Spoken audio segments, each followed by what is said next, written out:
Thank you for joining me for this episode of God Talk. And in this episode of God Talk, I want to talk about something that we probably don't talk about a lot in the church these days, and that is curses and blessings. I would say blessings get talked about a lot in church because everyone wants to hear about blessings, but we really don't want to hear about curses. But the interesting thing is the Bible says there are both curses and blessings that are associated with our faith walk. And I just want to kind of walk through that and talk about it, as it's certainly something that we should be considering as we go through life. So the first question I have is, do you feel like you're kind of cursed? Or do you feel like you're blessed? And how do you know? You know, the interesting thing is, like, sometimes we feel like things are blessings, but they can actually end up being curses. Let's just say we got a really good deal on a very fancy sports car or something like that. So we've always wanted a sports car. We finally have a sports car. Wow, what a blessing. Well, until like you are driving too fast and you flip it and you become paralyzed, or you run into someone and you kill them, then that what you thought was a blessing actually isn't a blessing at all. It's a curse. And so the interesting thing is, whenever something happens that we feel like is good or that we want, we like to think of that as blessings and give thanks to God for our blessings, but we don't always know if that is a blessing. And likewise, when anything bad happens, you get a flat tire, someone mouths off to you at work, you're struggling in whatever it might be, right away, like, the devil's attacking me, and that's like a bad thing, or that's a curse. And that's not always the case either. You might have had a flat tire that made you 30 minutes late to leave and to show up late somewhere, but that 30 minutes might have been the difference of what kept you from getting out of that 5-car pileup that killed 4 different people. So it's just not always clear what is a blessing and what is a curse. But once again, we just really only in church talk about blessings. I don't really remember the last time I heard a pastor talking about curses. Why is that? Well, it's because it's not popular to talk about that. It's not politically correct. It's not church correct. It's just, who wants to hear about some pastor talking about curses? How would a loving God, or why would a loving God ever give curses or allow Satan to somehow attack us? So once again, we won't talk about it. I remember, it's probably been about 30 years or so that you're able to talk about that kind of stuff, or that pastors would. But by the time you got to September 11th, 2001, so 22 years ago, or however long that's been now, to say that something like this is happening as punishment from God. I think Pat Robertson may have even said that while he was still alive and doing the 700 Club, and that was shouted down pretty quickly. A major hurricane comes in and wipes out New Orleans. God forbid a pastor saying, what, as a city, it's not a real wholesome city. They allow a lot of just unbiblical, ungodly, degenerate stuff to go on. Maybe God's trying to send a message. You don't dare say that as a pastor. So a long time since, actually, it's probably always been that way, because that, as you think about it, in the Old Testament, the reason that the kings hated the prophets is the prophets were always kind of blaming the kings that, famines, pestilence, losing in battle, different things were a result of curses from God. And the kings of the day would, basically arrest and put to death prophets for saying that. So actually, as I'm processing through this in real time, I'm not sure that there's ever been a time in human history that it's been looked favorably upon to speak about curses. But when we look at the Bible, that they are mentioned in the same way that there are blessings, which, once again, especially in prosperity type churches, they're always talking about the blessings. No one's really able or allowed to talk about the curses. So the question is, what does the Bible say about this? Well, what's interesting is it's found throughout Scripture, but where it's most clearly spoken about is really kind of the start of that relationship between God and his people. Now, you can say that started in Adam and Eve, and you certainly see blessings and curses there. You could talk about with Abraham, yes, and you can see blessing and curses there. But it's when God gives his law, when it's no longer up to man to kind of figure out, what he should do and what he shouldn't do, what's right and what's wrong. When God lays it out in like clear terms through the 10 Commandments and then many of the other commandments and so forth that follow, that's where we see a very clear promise that if you're obedient to God, there will be blessings, and when you're disobedient, that there's curses. So if you look at Deuteronomy 28, I'm going to just share a little bit of it with you. It says, "And if you faithfully obey the voice of the Lord your God, being careful to do all of his commands that I command you today, the Lord your God will set you high above all the nations of the earth, and all these blessings shall come upon you. They'll overtake you if you obey the voice of the Lord your God." And then for a couple paragraphs, it just lays out what some of those blessings are. The fruit of your womb. So not only that you'll be able to have children, but the children that you have will be a blessing to you. The fruit of your cattle, your basket will be blessed, your kneading bowl. When you come in, when you go out, the Lord will command, verse 8, the Lord will command the blessing on you in your barns and all that you undertake. Verse 11, the Lord will make you abound in prosperity. Verse 12, he'll bless all the works of your hands. Verse 13, if you obey the commandments of the Lord your God. And verse 14, if you do not turn aside from any of the words that I command you today. So a lot of those blessings are put in context of what would have been blessings in those days. And so you could change a lot of them today to be more modern blessings. He bless you with a good job, that he'll bless you with rather than a field, it's more like going to a job nowadays, that he'll bless you with enough money to be able to pay your bills, that he'll bless you with kids that will be obedient. I mean, you can put it in whatever context you want. Like I said, the challenge is sometimes understanding what's a blessing and what's a curse. But clearly, both blessings and curses are promised in the Bible. So after the section on blessing in Deuteronomy 28, there's also an equal section. In fact, it's probably even a little bit longer on curses. And this is what it says, Deuteronomy 28, starting in verse 15. But if you will not obey the voice of the Lord your God, or be careful to do all his commandments and all his statutes that I command you today, then all these curses shall come upon you and overtake you. Cursed shall you be in the city, cursed shall you be in the field. Cursed will be your basket, cursed will be your kneading bowl. So like all these things that were blessed before are now being cursed. Cursed shall you be when you come in and when you go out. The Lord will send on you confusion and frustration in all that you do. So like the blessings are sometimes that like things are just kind of going well in general, that you have a sense of peace, that there's not a lot of drama. The cursing can be that there's confusion, that there's disorder, that there's chaos. And so this is something that's clearly mentioned not only in Deuteronomy 28, but our God doesn't change. It carries over into the New Testament times. Now, you can argue that the New Testament is about, well, you have to be obedient to Christ.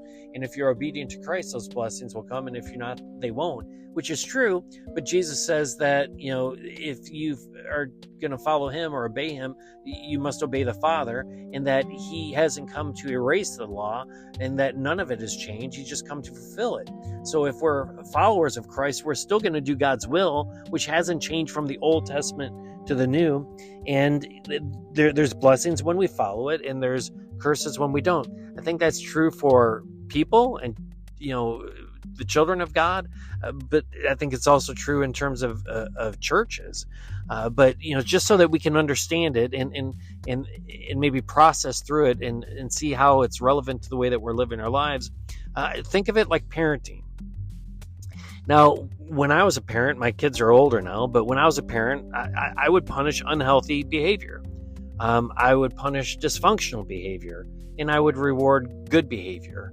And that behavior is different based upon what the age of your kids are. I know at one point, my daughter reminds me that one of the biggest punishments she had was when she lied that she brushed her teeth. Now, in retrospect, in the bigger scope of things, there could be a lot of other things that could be worse. But the fact that I did punish that when it happened helped that I didn't have to punish other things. It's like she understood, like, you don't lie to dad. And if you do, it's not going to work out real well for you. So if you got a young child, maybe the terrible twos, when the child yells at you, no, you got to punish that behavior. When the child tries to hit you, you punish that behavior, and all the other things that kids may like to do when they're two. When it's a teen, maybe they're mouthing back, maybe they're failing their classes, maybe they're not doing their chores around the house, being disrespectful, whatever it is. A good parent, if you're a good parent, you don't just punish the big things. You don't just punish the kid when you found out the kid lied about being at a friend's house and was sleeping with their girlfriend or whatever. You got to punish like the little things. Now, you don't punish them like you punish them in accordance with the things that they do, right? So like if your kid done brushed their teeth and they said they did, you don't ground them for a week for that, but you may ground them for a day for it. You may even give them a spanking for lying to you if you're into spanking. So the punishment's got to fit the crime. Some parents like are overly harsh on their kids, and that's not productive. So in how God works with us, it's much the same. I would argue that the punishment fits the crime. But in the same way that, like, if you're going to be an effective parent, you don't just punish the big things, but you've got to punish the small things. I would argue that God does the same. That in our relationship with him, he's not going to just, discipline us when, like, we steal $1,000 from our parents or the bank or our work or whatever. I mean, that's obviously a bigger thing. He's not going to just punish us when we, like, hurt someone or murder someone. You know what I'm saying? There's those little things that hopefully he's going to punish along the way. Scripture says he disciplines those he loves.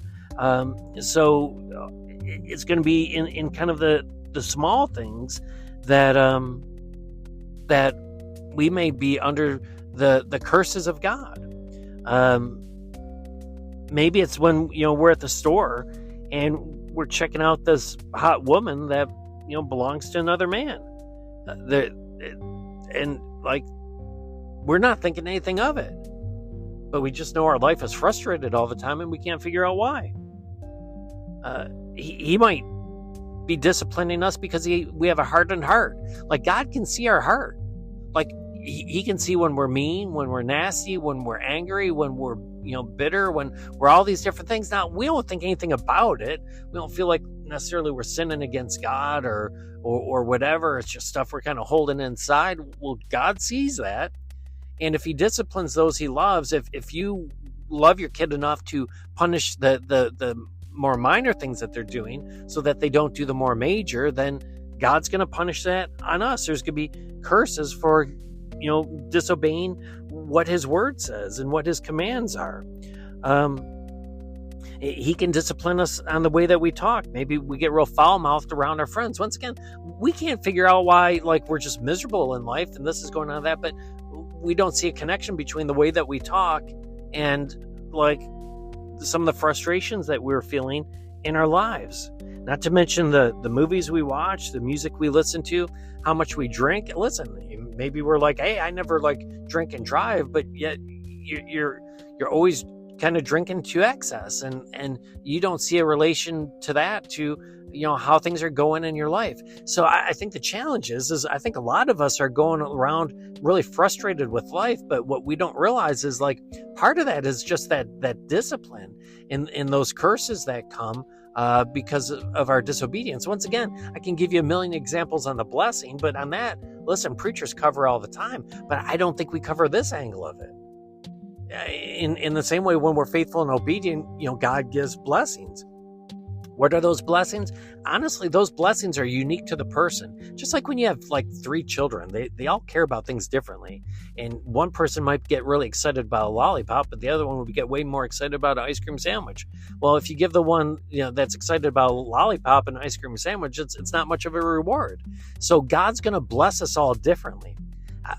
I'll tell you that for me, one of the greatest blessings that I look for in my life and I appreciate in my life is having a relatively drama-free life. That's not to say that bad things don't happen and that on occasion that there's not some drama, but in general, work and personal, I don't have a lot of drama in my life, and I thank God for that, because I know drama could come very easily into my life.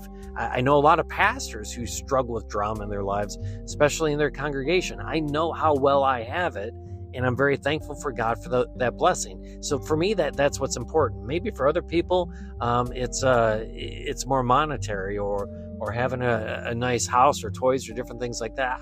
I don't know. I mean, we can't get real superficial in this, because God's not going to reward superficialness. He'll punish it. But my point is that we're all wired differently. So you have to see the blessings of God the way that you really appreciate being blessed. And the same is true for cursing, the curses of God. Like, it was punishment. Like one kid, I was the type of kid, if my parents just like looked at me like angrily, I was sensitive. I'd start crying. They didn't need to spank me. Now my brother, they had to spank till he was, their hands were black and blue, because my brother he was a tough nut. Like it was hard to get through to him, to break him and to punish him. And so when we look at the curses of our lives, those can be unique to us as well. And once again, sometimes it's just that general frustration of nothing's ever going right. And what I really want you guys to understand through this podcast is there may very well be a correlation between the things that we're doing that we don't think are that big of a deal. But like when your kids were doing things like that, did you think they were a big deal? And did you punish them for some of the things that you don't think are a big deal? Chances are you probably did. And once again, if God disciplines those he loves, then there will be curses associated with that. Now, the challenge is, once again, don't misinterpret what is a blessing and what is a curse. And so that requires wisdom. But I think all things being equal, we can say, you know what, I feel really blessed in my life. I really feel at peace in my life. Or, I'm very discontent and I'm very frustrated and I don't feel at peace. And for those of you who are on that side of things, I'd really encourage you to consider, once again, like, how do you talk? How much do you drink? Are you checking out people when they're walking by? Are you like bad mouthing people, talking about other people? Are you, where's your heart? Are you always thinking nasty thoughts about other people? Like God is going to frustrate all those things that go against how he's called us to be, how he's called us to live as children of Christ. And so let's be careful to not dismiss what's in the Old Testament. The Old Testament fits perfectly with the New Testament, and that is that there's these blessings and curses that are associated with following God. And now that is in following Jesus Christ, but in following Jesus Christ, guess what? We're still supposed to follow God and still supposed to follow the commands that God lays out for us.